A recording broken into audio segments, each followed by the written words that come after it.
पानीपत नई सब्जी मंडी में परिवर्तन रैली का आयोजन किया गया, जिसमें रणदीप सुरजेवाला जी परिवर्तन रैली को लेकर जनता से रूबरू हुए। रणदीप सुरजेवाला ने जनता को परिवर्तन रैली में क्या क्या परिवर्तन किए जाएंगे उनके बारे में बताया। वहीं आपको बता दें कि सुरजेवाला ने बीजेपी पर तंज कसा और कहा कि बीजेपी सरकार लूट और झूठ की सरकार है। उन्होंने कहा कि बीजेपी सरकार एक बात भूल गई है कि अभी राहुल गांधी की सरकार जिंदा है, जो जनता के लिए परिवर्तन करेगी।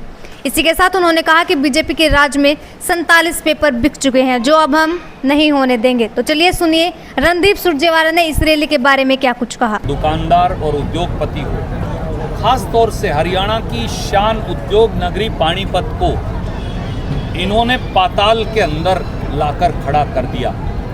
भूजल दूषित है, शहर 2 टुकड़ों में बटा हुआ है, कोई नया बाईपास, कोई नई सड़क नहीं, पूरा शहर और ग्रामीण का अंचल टूटा पड़ा है।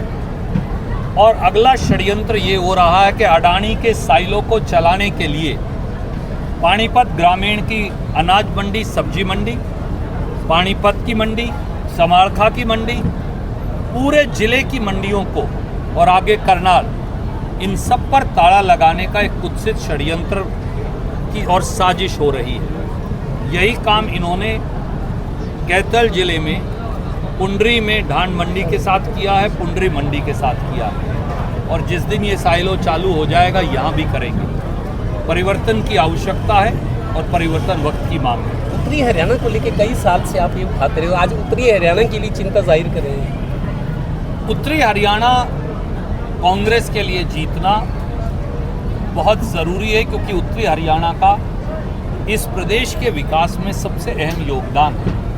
हरियाणा का हर हिस्सा महत्वपूर्ण है और हम हर हरियाणा वासी का आदर करते हैं। उत्तरी हरियाणा के जीटी रोड के बेल्ट के साथ ही इन्होंने हरियाणा की प्रगति में बेजोड़ योगदान दिया, चाहे वो अग्रवाल समाज हो, चाहे वो पंजाबी समाज हो, चाहे वो रोड और राजपूत समाज हो, चाहे वो किसान समाज के हमारे साथी हों, चाहे SC-BC के हमारे भाई हों, चाहे ब्राह्मण समाज हो।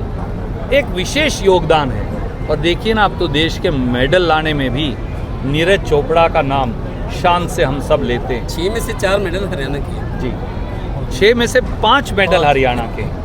तो मैं ये कह रहा हूँ, हरियाणा ने जो नाम रोशन किया, हमारे हॉकी टीम के साथी हों शाहबाद के, हमारे नीरज चोपड़ा हों पानीपत से, और हमारी जो बेटियां हैं वो विनेश फोगाट हों या दूसरे हमारे बेटियां और बेटे हों, उन्होंने हरियाणा का नाम रोशन किया। पर मनु भाकर हों जो 2 मेडल लेकर आई हैं। क्या करेंगे? हरियाणा की सरकार क्या कर रही है? हरियाणा की सरकार न्याय की गुहार लगाते किसान को लूट रही है, दुकानदार को टैक्स के बोझ के नीचे दबाकर कुचल रही है, SC और BC के आरक्षण पर हमला बोलकर बुलडोजर चला रही है, और जो आम साधारण व्यक्ति है उसे टैक्स के बोझ के नीचे दबाकर पीस रही है। इस सारे दबाव के खिलाफ बलबले और परिवर्तन की ज़रूरत है।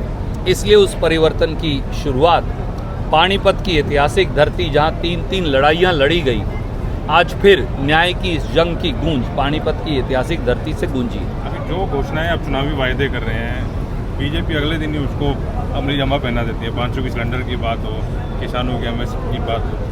आदरणीय साथी, आपसे ज़्यादा ये कोई नहीं जानता ये कितना बड़ा मजाक है इस देश के किसान के साथ कि मुख्यमंत्री देश की आज़ादी के 75 साल बाद कहते हैं कि अब आगे से MSP देंगे। तो इसका मतलब आज तक तो नहीं दे रहे, तो मान लिया 75 साल से।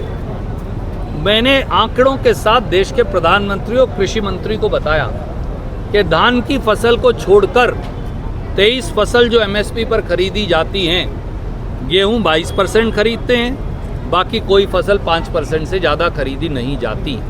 MSP नाम की कोई चिड़िया बची ही नहीं। आज ये वादा करने का मतलब कि फसल की MSP देंगे, इसका मतलब आपने 10 साल से कुछ नहीं किया। 10 साल से आपने सिलेंडर क्यों नहीं दिया? 10 साल से आपने MSP क्यों नहीं दिया? 10 साल से आपने रोजगार क्यों नहीं दिया? 10 साल से भ्रष्टाचार पर अंकुश क्यों नहीं लगाया? 10 साल से SC-BC के अधिकार क्यों नहीं दिए? ये जो चुनावी लॉलीपॉप हैं, इन चुनावी लॉलीपॉप की झूठ और ये अंधेरे की रोशनी चलने वाली नहीं। एक आखिरी सवाल, बहुत ज़रूरी सवाल। 2014 और 19 से कांग्रेस विपक्ष में है। जब रिजल्ट आते हैं विधानसभा के तो आपके बड़े नेता कहते हैं कि टिकटों का बंटवारा सही नहीं हुआ। 20 टिकट तो 2014 की भी बात है, 19 में भी टिकटों के बंटवारे में बाद में कहा जाता है कि टिकट सही नहीं बटी। इस बार ऐसा नहीं होगा। देखिए, कांग्रेस पार्टी को सजग तरीके से जीतने वाले उम्मीदवार को, जिसकी पार्टी के साथ लॉयल्टी हो, जिसको पार्टी के सिद्धांत पता हो, जो केवल धन बल या बाहुबल के आधार पर आज आकर कांग्रेस की टिकट ना मांगे, जिसने कांग्रेस में काम किया हो।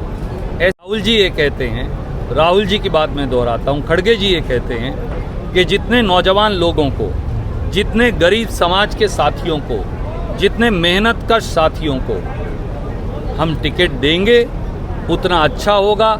चले हुए कारतूस हर बार चलें ये ज़रूरी नहीं, पर नई नई जो हमारे बहुत सारे युवा साथी कोशिश कर रहे हैं, मैं कम से कम पैरवाई करूंगा, वो मेरे साथ हो या ना हो, कि ऐसे नए लोगों को मौका मिले।